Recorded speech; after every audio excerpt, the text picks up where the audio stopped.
Saya kedengaran, Pak? Baik, jelas. Ya, Pak Nugroho beserta teman-teman Kepala OPD. Tadi saya mendengarkan Kepala BPBD Provinsi Riau dan juga ada Kepala BPBD Kabupaten dan seluruh Pokja yang hadir dan para narasumber. Assalamualaikum warahmatullahi wabarakatuh. Waalaikumsalam. Ya. Baik, saya ingin menyampaikan rencana pelaksanaan tugas pembantuan restorasi gambut Provinsi Riau tahun 2020 dan mungkin akan sedikit scanning untuk 2018. Pada tahun 2018 kita mendapatkan TP sebesar 46 miliar lebih dan terrealisasi 40,3 miliar atau 87,59%. Ini merupakan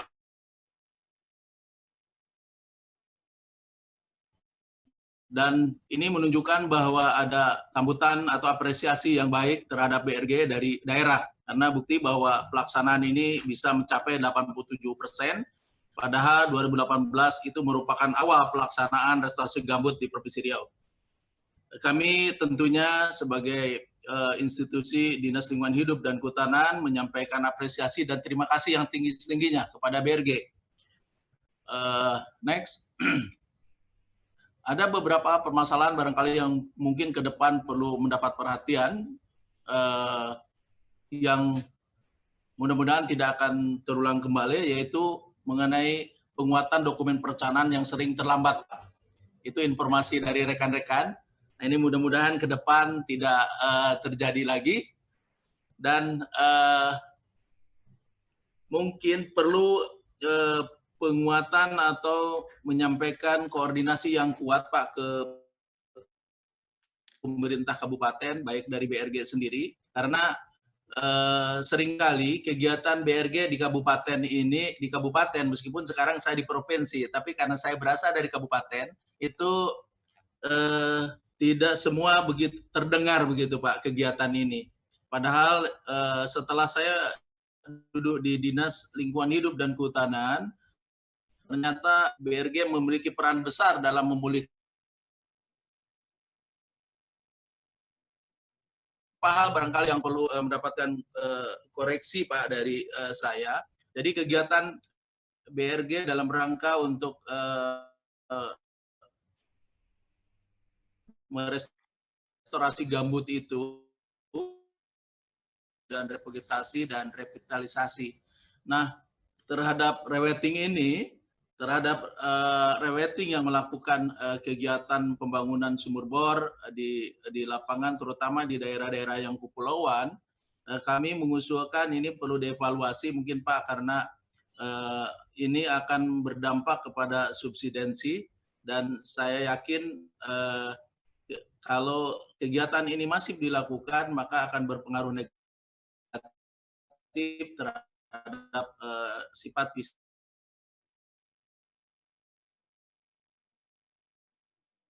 bor dari sumur bor yang di daerah gambut di kepulauan itu umumnya memancarkan air asin. Nah,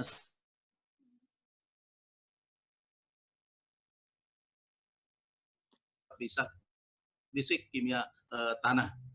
Nah, kami mengusulkan Pak ada hal barangkali yang perlu ini menurut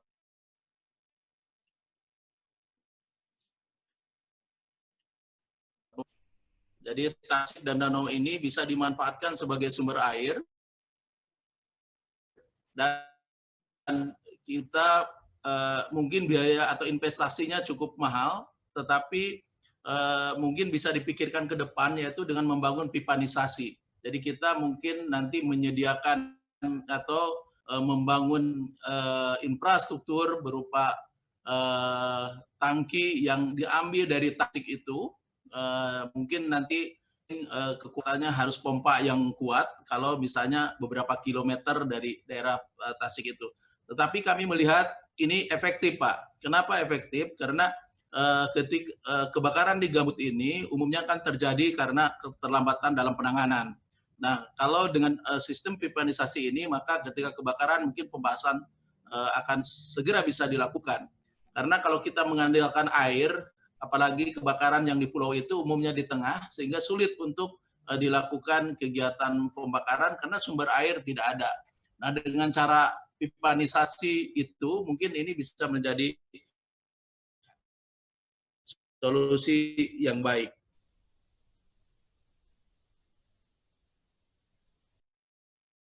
Terhadap hutan yang masih ada. Umumnya di daerah tengah-tengah pulau, Pak, itu hutannya masih cukup bagus. Nah, tinggal barangkali kita melakukan pengayaan atau rehabilitasi yang perlu ditingkatkan. Nah, untuk tahun 2019 kami informasikan bahwa dari anggaran 32 miliar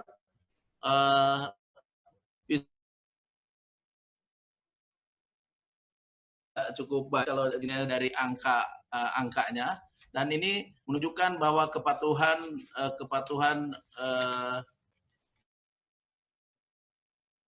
seluruh komponen yang ada di dalam melaksanakan tugas pembantuan ini, dan tentu ini sangat mendapatkan dukungan atau bantuan ini. Nah, saya selanjutnya ingin menggambarkan 2020.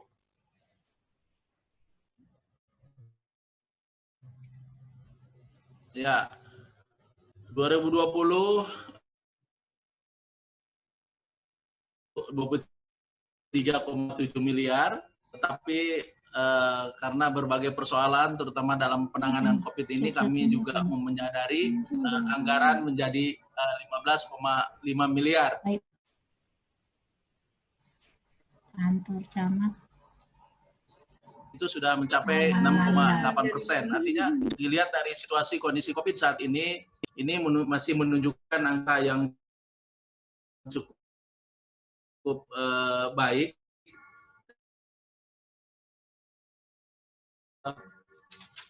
Akan melakukan kegiatan-kegiatan yaitu untuk pembangunan sekat kana dilakukan di 2 KHG, yaitu KHG Kiap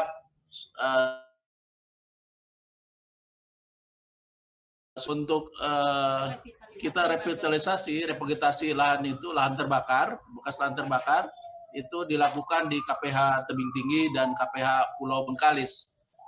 Kemudian juga ada revitalisasi sumber mata pencarian masyarakat, itu akan dilakukan di KHG Sungai Rokan Kiri, di 5 KHG, yaitu KHG Sungai Rokan Kiri,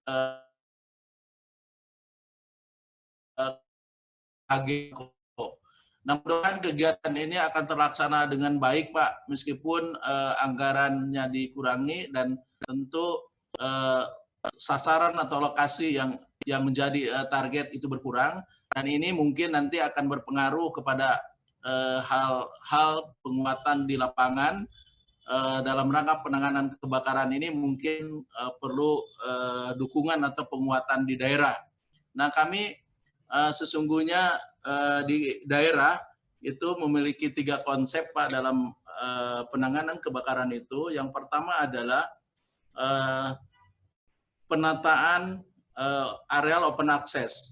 Nah, perlu diketahui bahwa areal open access atau area tidak bertuan di kawasan hutan saat ini itu sebesar 3,2 juta hektar. Nah, ini kalau tidak mendapat perhatian atau cepat penanganan, dampaknya ini menjadi sasaran empuk para dalam tanda petik pelaku illegal logging dan lain sebagainya. Bahkan juga yang mengambil terenggiling itu juga menggunakan api, dan juga mengambil madu juga mengasapnya itu menggunakan api, dan memancing juga menggunakan api. Nah, ini menjadi sasaran. Nah, ketika kita tidak segera menangani hal ini, maka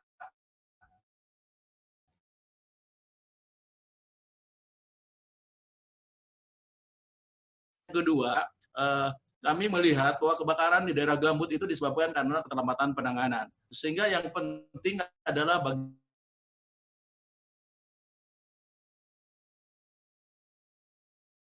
masyarakat lokal. Dan yang ketiga, barangkali perlu menjadi pemikiran kita penanganannya harus basis kepada ekosistem landscape. Nah, ini mungkin Pak saran-saran dari kami ke depan, mudah-mudahan bermanfaat. Terima kasih. Assalamualaikum warahmatullahi wabarakatuh. Waalaikumsalam. Terima kasih Pak Murad yang sudah memanage waktunya dengan baik. Selamat juga, selamat datang di Pekanbaru. Siap. Terima kasih Pak Nugroho.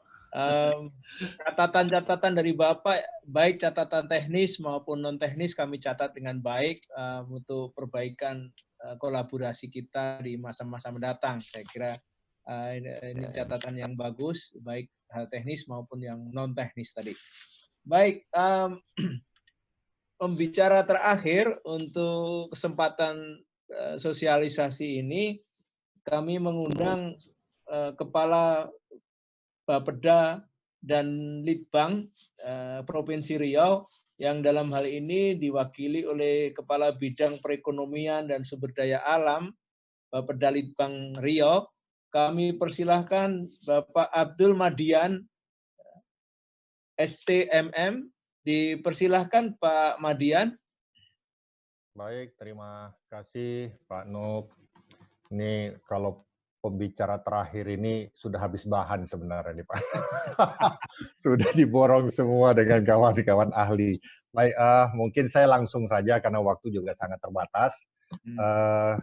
Kebetulan mohon maaf dari Pak Kaban yang pada saat ini juga bertepatan sedang fitkon dengan Kemendagri Pak untuk RKPD 2021.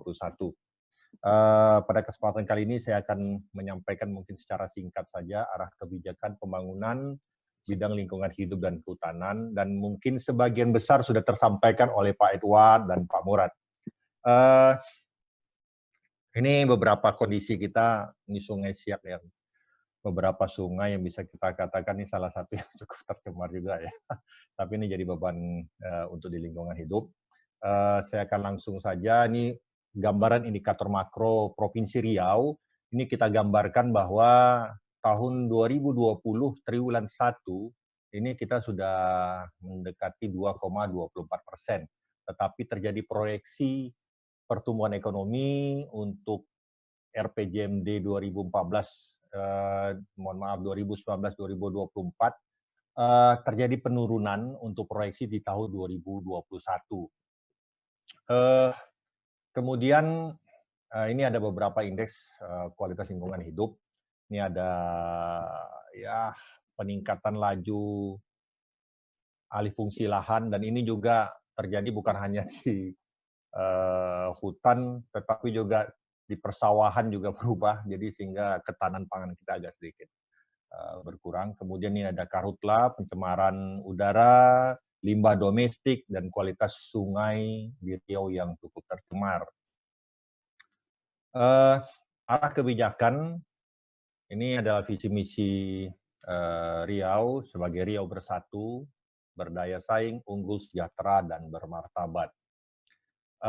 Yang paling penting ini adalah bahwa untuk lingkungan hidup ini sudah ditampung dalam misi 2, Pak. Karena segala sesuatu harus punya payungnya, dan alhamdulillah di RPJM kita 2019-2024 ini sudah ada pada misi kedua.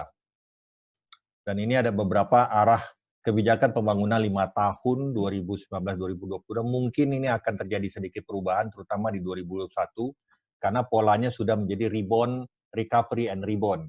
Ini sesuai dengan nasional. Nah, ini ada arah kebijakan pemerintah Provinsi Riau di bidang lingkungan hidup dan kehutanan. Yang kita fokuskan, saya langsung saja, tidak perlu ini kan nanti kita bisa share. Langsung kepada target kinerja dan program saja. Sudah terdapat itu program penataan peningkatan kualitas pemukiman dan kawasan pemukiman, yang merupakan target kinerjanya adalah untuk akses sumber air minum dan layanan sanitasi yang layak. Ini cukup tinggi target kita. Kemudian yang kedua adalah di program Riau Hijau dengan target indeks kualitas lingkungan hidup pada tahun 2021 sebesar 72,96 dan 2020 71,84. Kemudian ini masih untuk Riau Hijau, penurunan program perlindungan rehabilitasi hutan lahan. Ini kita targetkan untuk emisi gas rumah kaca kita cukup besar. Mungkin 2020 ini sudah terlampaui karena COVID ini, maka polusi juga agak berkurang, tapi mudah-mudahan rebound, aktivitas ekonomi bergerak, industri mulai bergerak kembali normal, kemungkinan akan mendekati target kita. Dan untuk beberapa dukungan kegiatan terkait perlindungan ekosistem gambut di tahun 2020, ini yang terdaftar di kita dan ini yang ada di Pak Kadis Murad dan beberapa kawan-kawan lainnya. Kemudian upaya yang sudah dilakukan, ini kita langsung masuk, mungkin sebagian sudah diinformasikan oleh Pak Edward. Rehabilitasi hutan, targetnya memang masih jauh ya Pak ya, dari gambaran data yang disampaikan BRG luasannya, tapi ya memang kondisi kita pasti terkendala pada anggaran, tapi minimal kita terus melakukannya. Dan untuk kebijakan, ini ada beberapa kebijakan pencegahan.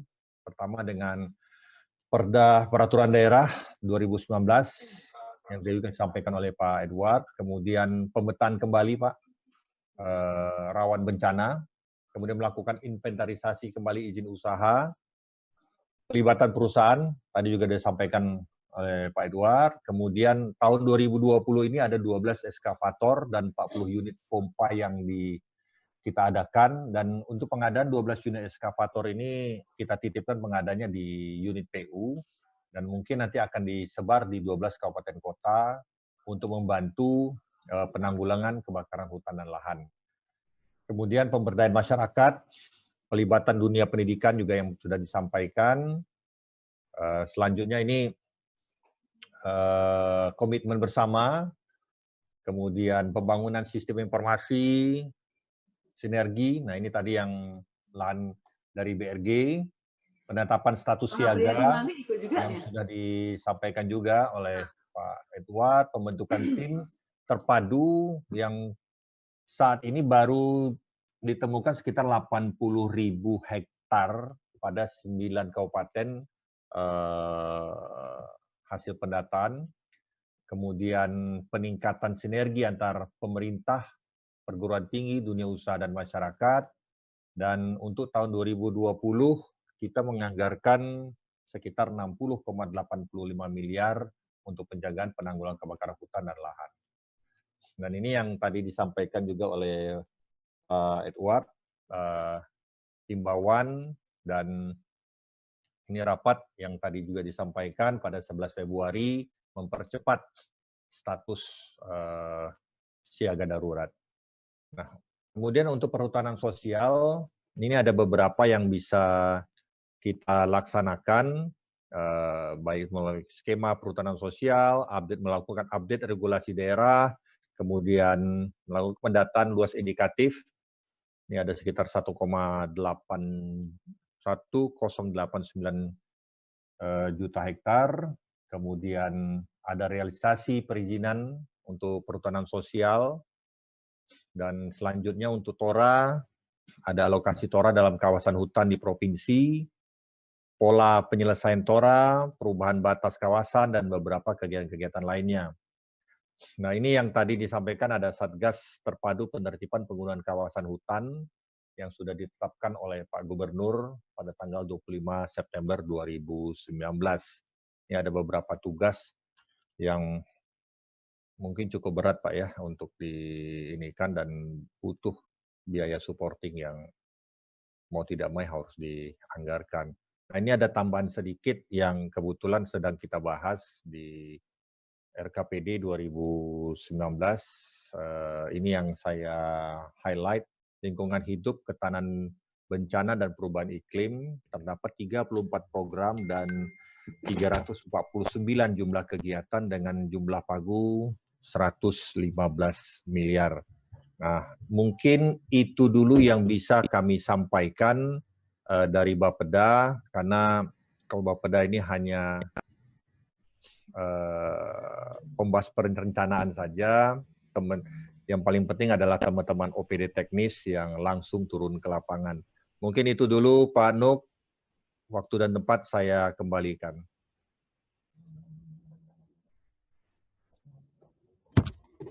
Terima kasih Pak Madian atas presentasi penyampaian informasi yang lengkap meskipun waktunya pendek, tapi poin-poin